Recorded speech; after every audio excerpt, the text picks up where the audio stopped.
When my husband died, I thought my life had ended with him.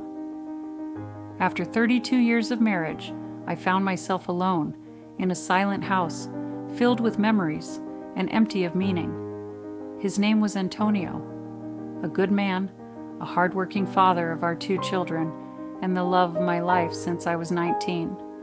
But fate took him too soon. One night, he passed away in his sleep from a heart attack. No warning, no goodbye. At first, I believed I would never smile again.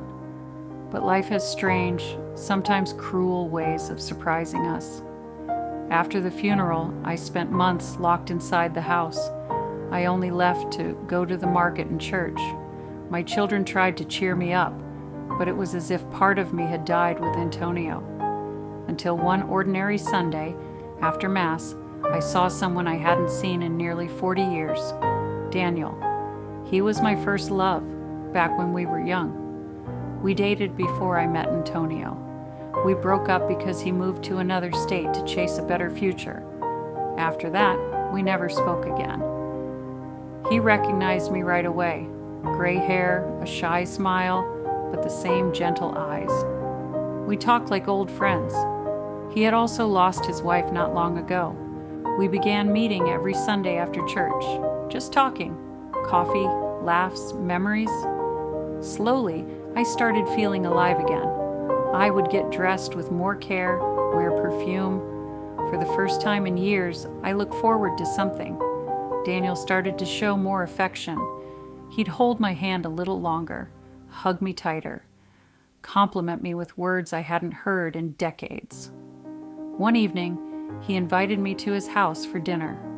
I accepted. It was a cold night, and he made soup, just like the old days. We laughed, remembered our youth, our dreams of running away to live by the ocean. When I got up to leave, he kissed me. It was slow, respectful, but filled with longing, and I kissed him back. Our secret relationship began that night. Quiet, discreet. Neither his children nor mine knew.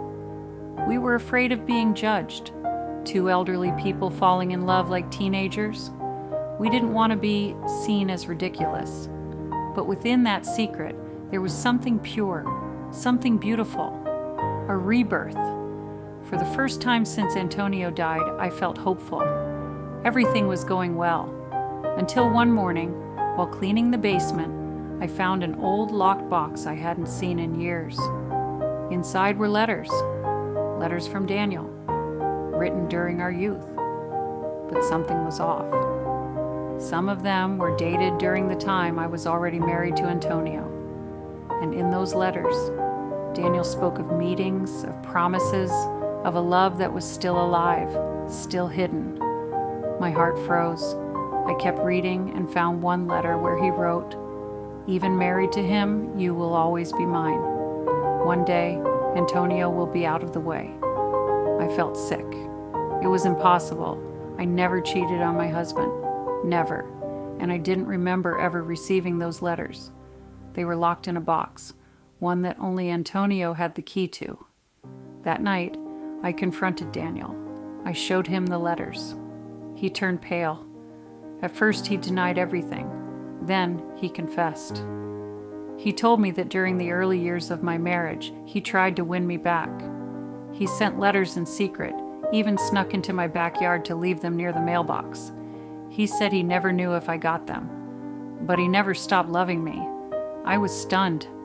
I asked why the letters were in Antonio's possession. That's when Daniel admitted that years later, he went to deliver one last letter in person, and Antonio was the one who answered the door. They talked. Antonio never told me about it, not once, but he kept the letters. In silence. Suddenly, everything made sense. The quiet jealousy Antonio showed sometimes, the way he avoided certain topics, the sadness in his eyes in the final years. I couldn't look at Daniel the same way again. No matter how sincere our feelings might be now, that old shadow was too heavy. I returned home and spent the following days in silence, alone, just like before.